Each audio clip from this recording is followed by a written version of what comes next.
Selamat malam, kami dari kelompok 3, saya Nulis Wibisono, absen 27. Saya dari Syamfadli, absen 12. Saya Andrea Pusponegoro, absen 33. Saya Yolanda Dievita Ninglum, absen 34. Kali ini kami dari kelompok 3 akan mempresentasikan mengenai bagaimana kerajaan Majapahit itu. Yang pertama mengenai corak keagamaan. Majapahit itu sendiri bercorak agama Hindu dan Buddha, yang dimana mereka hidup toleransinya tinggi. Nah, itu bisa kita lihat dari kitab Sutasoma yang dimana dalamnya terdapat Bhinneka Tunggal Ika, yang dimana itu juga menjelaskan mengenai bagaimana toleransi dan hubungan keagamaan pada kerajaan Majapahit. Kemudian lokasi dari Majapahit.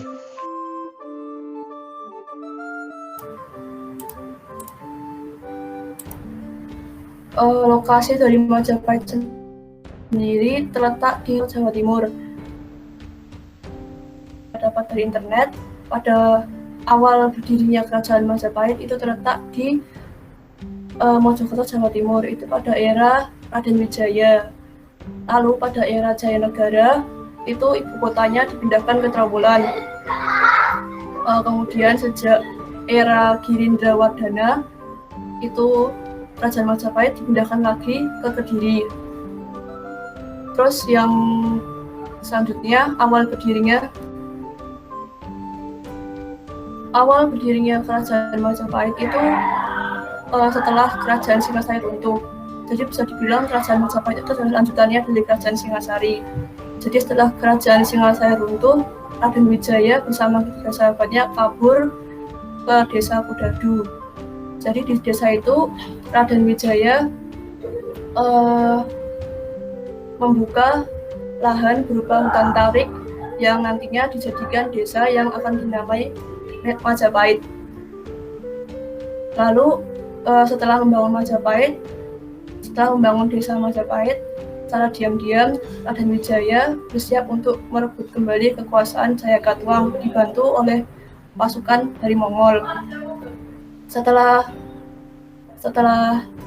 merebut kekuasaan Jayakatwang, akhirnya Raden Wijaya itu mengalahkan pasukan Mongol dan akhirnya mendirikan kerajaan Majapahit.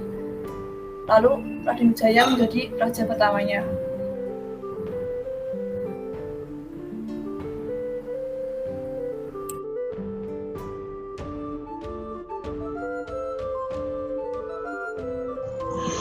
Bukti arkeologis dan peninggalan kerajaan Majapahit.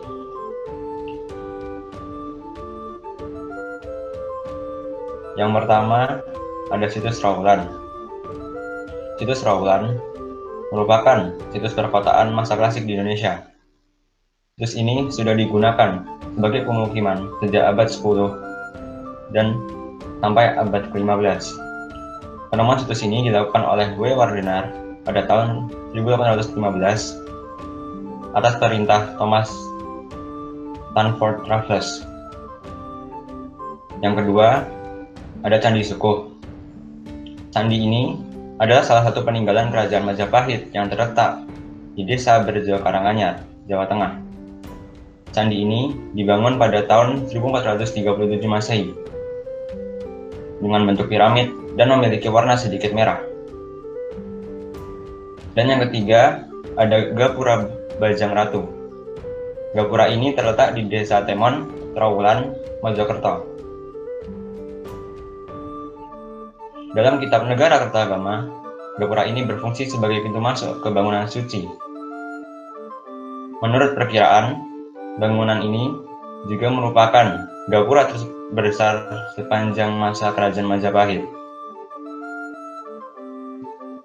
Ada kitab Kakawin, Negara Kertagama. Kitab Negara Kertagama, karangan MPU Prapanca adalah salah satu peninggalan yang paling berharga. Kitab yang berisi sejarah tentang kerajaan Majapahit ini dikarang pada tahun 1365 Masehi. Yang kelima, ada Kitab Sutasoma. Kitab Sutasoma ditulis oleh MPU Tantular pada abad ke-14. Dalam Kitab Sutasoma terdapat istilah Bhinneka Tunggal Ika yang menjadi semboyan Negara Kesatuan Republik Indonesia. Yang keenam, ada Prasasti Canggu. Prasasti ini juga bisa disebut sebagai Prasasti Trowulan I. Tahun yang ditulis pada entry ini adalah 1358 Masehi. Prasasti ini menceritakan tentang peraturan yang telah menjadi tempat perempatan di sekitar Sungai Solo dan Sungai Berantas.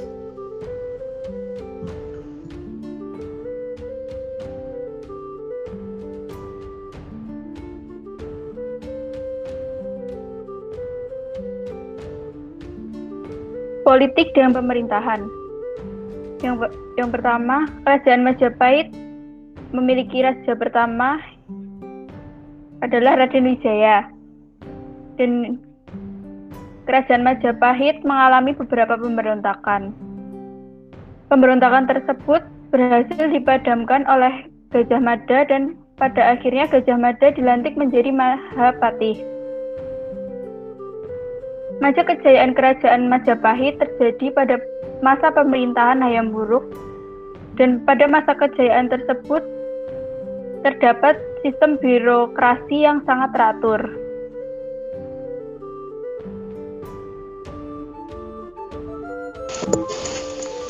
Selanjutnya, sosial dan ekonomi. Di Kerajaan Majapahit, karena Majapahit letaknya berada di hampir seluruh Nusantara, dan di mana Nusantara ini lebih banyak pada daratan dan juga lautannya, sehingga sebagian besarnya adalah petani dan juga pedagang. Ini diakibatkan oleh dari lokasi Kerajaan Majapahit yang terbilang strategis juga. Dan kondisi masyarakat Majapahit ini keadaannya aman, damai, dan tenteram. Di Kerajaan Majapahit menerapkan pajak dan upeti. Mereka juga mencetak mata uang sendiri, yaitu kepeng dan gobok.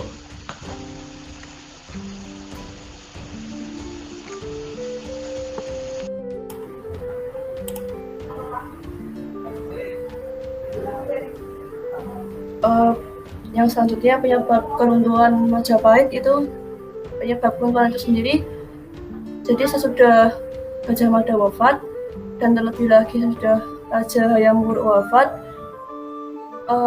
dari situ Kerajaan Majapahit sudah menampakkan tanda-tanda kemunduran. Faktor utama yang mendorong melemahnya Kerajaan Majapahit itu adalah disintegrasi. Lalu perebutan kekuasaan dan pertentangan antar keluarga raja-raja Majapahit itu juga menyebabkan makin melemahnya kerajaan.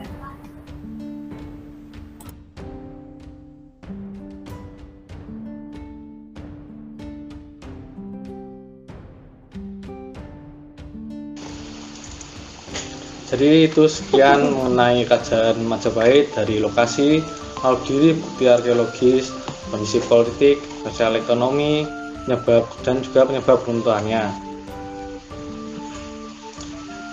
Sekian dari kami kelompok 3. Terima kasih.